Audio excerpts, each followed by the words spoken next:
বন্ধুরা নমস্কার। আপনারা লোকসভাতে রাহুল গান্ধীর ভাষণ শুনেছেন। এই ভাষণ নিয়ে আমি আলোচনা করেছিলাম গতকালকে।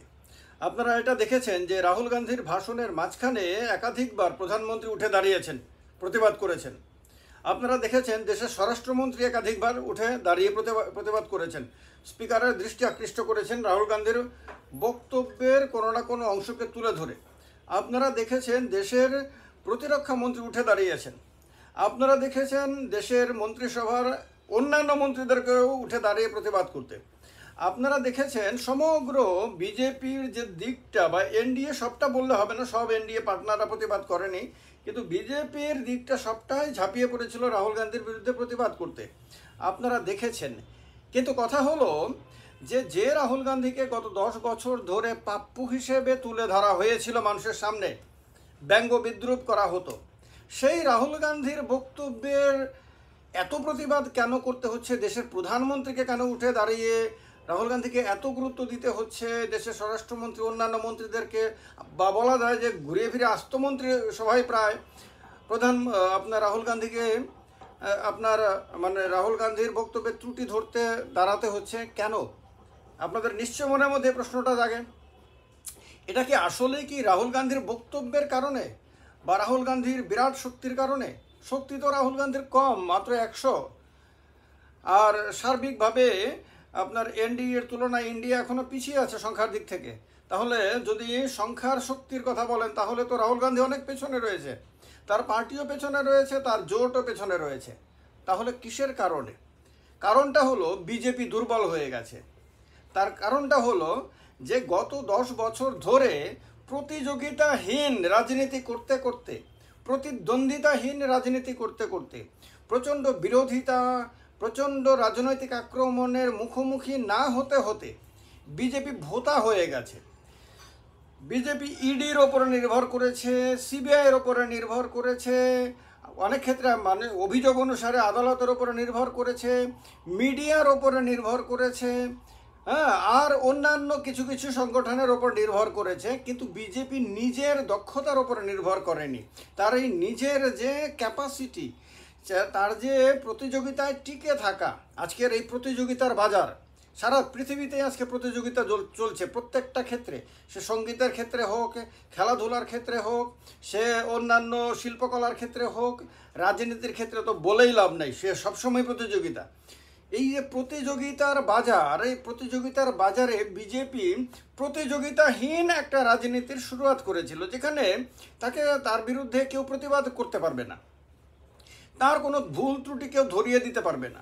ধরিয়ে দিতে গেলেই তাকে হয় সোশ্যাল মিডিয়াতে তো তাকে বিশ্রীভাবে তাকে গালাগাল করা, ইত্যাদি ইত্যাদি করা, যেখানে যেখানে সম্ভব তাকে ব্যক্তিগতভাবে শারীরিকভাবে পর্যন্ত আক্রমণ করা, অন্যদিকে সম্ভব হলে তাকে ইডি দিয়ে, সিবিআই দিয়ে, পুলিশ দিয়ে, এইগুলি দিয়ে হ্যারাস করা, ইত্যাদি ইত্যাদি। এর ফলে কি হয়েছে?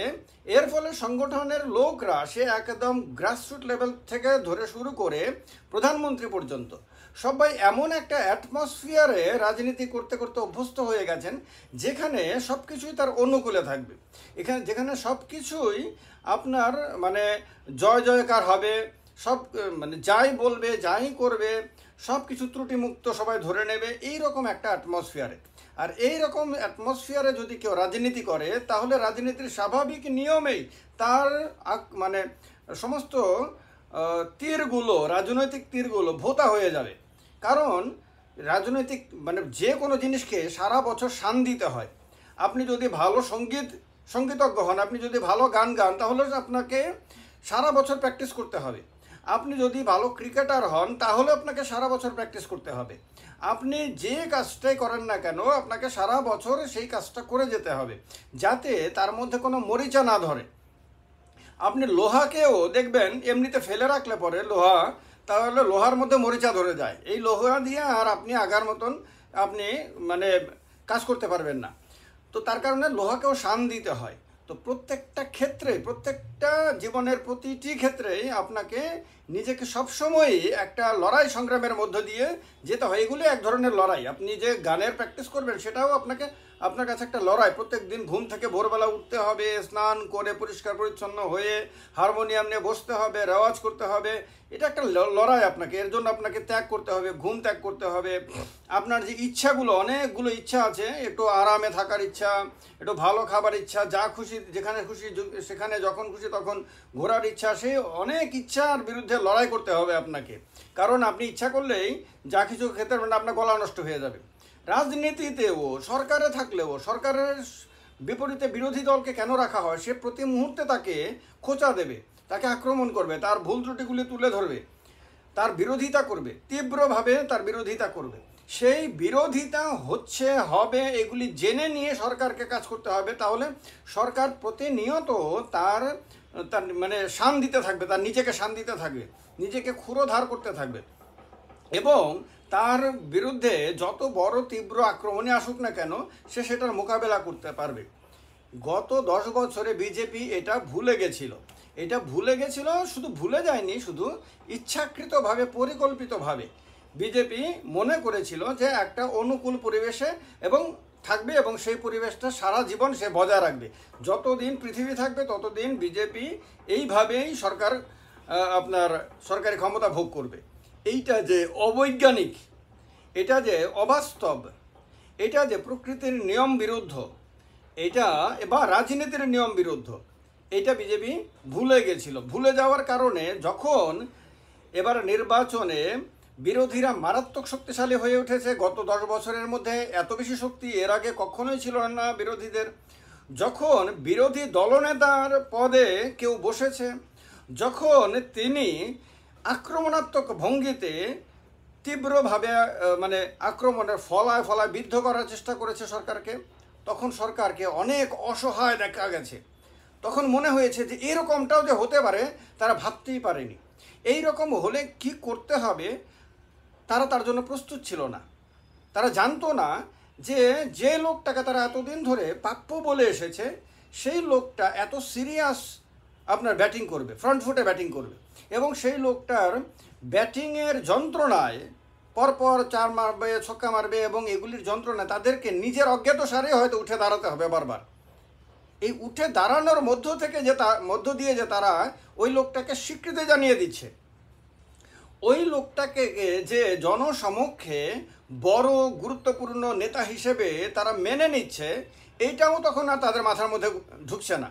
কারণ এগুলি তারা করতে করতে অভ্যস্ত ছিল না গত 10 বছর ধরে। এর আগে তারা লড়াই করেছে, অনেক তাদের ইতিহাস আছে, কিন্তু 10 বছরে এই লড়াই না করে তারা নিজেদের যে কি সর্বনাশটা করেছে, এটা গতকালকে যারাই পার্লামেন্টের ভেতরে ছিলেন তারা তো হারে টের পেয়েছেন, আর পার্লামেন্টের বাইরে থাকা মানুষগুলো যারা টিভির পর্দাতে দেখেছেন তারা খুব উচ্ছ্বসিত করেছেন, তারা খুব মানে বিচলিত হয়েছেন, তারা খুব অস্বস্তি ফিল করেছেন, তারা মানে টেনশনে পড়ে গেছেন যে আরে এইরকম যদি হয়, দেশের প্রধানমন্ত্রী কেন বারবার উঠে দাঁড়াচ্ছে, দেশের স্বরাষ্ট্রমন্ত্রী, দেশের অন্যান্য মন্ত্রীরা কেন বারবার উঠে দাঁড়াচ্ছেন। উঠে দাঁড়াতে বাধ্য হচ্ছেন, কারণ তারা এখন দুর্বল হয়ে গেছেন। যেটা তারা প্রত্যাশা করেননি সেটার মোকাবেলা তাদেরকে করতে হচ্ছে। এই রকম এটা একটা সবার জন্য শিক্ষণীয় জিনিস। এই অবস্থাটা কিন্তু আমাদের দেশের কমিউনিস্ট পার্টিগুলোরও হয়েছিল। তারাও দীর্ঘদিন যেখানে ক্ষমতায় এসেছে সেখানে তারাও একটা অনুকূল পরিবেশ তৈরি করে নিয়ে সেই অনুকূল পরিবেশের মধ্যে রাজনীতি করতে অভ্যস্ত হয়ে গেছিলেন।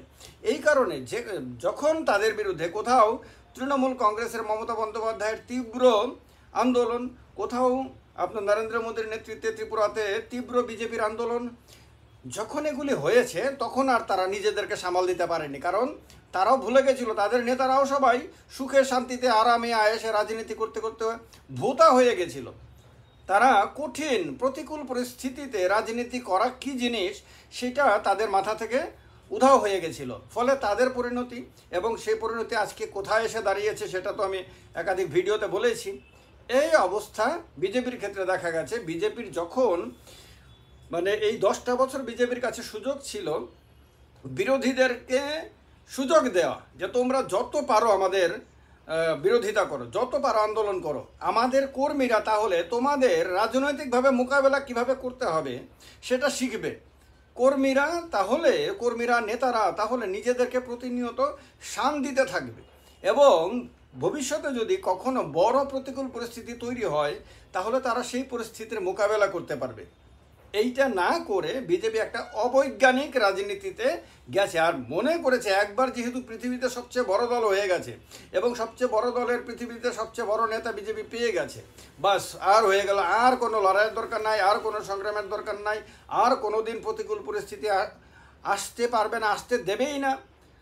প্রতিকূল পরিস্থিতি আসার আগেই তার বিভিন্ন ফ্রন্টাল ফোর্সগুলো দাঁড়িয়ে যাবে, সরকারি বিভিন্ন বাহিনীগুলো দাঁড়িয়ে যাবে, সবাই। আর মিডিয়া কমার্শিয়াল ইনস্টিটিউট, তারা বাণিজ্য বোঝে, তারা ব্যবসা বোঝে, যেখান থেকে বেশি বিজ্ঞাপন পাবে, যেখান থেকে বেশি লাইভ দেখানোর বিনিময়ে আপনার মোটা অঙ্কের অর্থ পাবে, অন্যান্য সুযোগ সুবিধা পাবে, তারা তখন তাদের জন্য কথা বলে।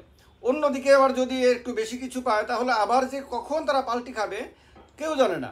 সেই মিডিয়ার বিজ্ঞানটা পর্যন্ত বিজেপির নেতাদের মাথা থেকে তখন আপনার ফুরুত করে হাওয়া হয়ে গিয়েছিল, যার কারণে গতকালকে রাহুল গান্ধীর বক্তব্যের তীব্রতা, তেজ, ঝাঁজ তারা কল্পনাও করতে পারেনি, ধারণাও করতে পারেনি, তার জন্য তারা প্রস্তুত ছিল না এবং তারা নিজেদের অজ্ঞাতসারে তারা রাহুল গান্ধীকে কালকে অনেক বড় নেতা হিসেবে স্বীকৃতি দিয়ে দিয়েছেন এবং যার কারণে এখন মিডিয়াগুলোতে শুধু রাহুল গান্ধীকে নিয়ে চর্চা হচ্ছে, প্রধানমন্ত্রীকে নিয়ে তার বোধহয় 100 ভাগের 10 ভাগও চর্চা হচ্ছে না, যতটুকু চর্চা রাহুল গান্ধীকে নিয়ে হচ্ছে, রাহুল গান্ধীর এক একটা লাইনকে নিয়ে হচ্ছে।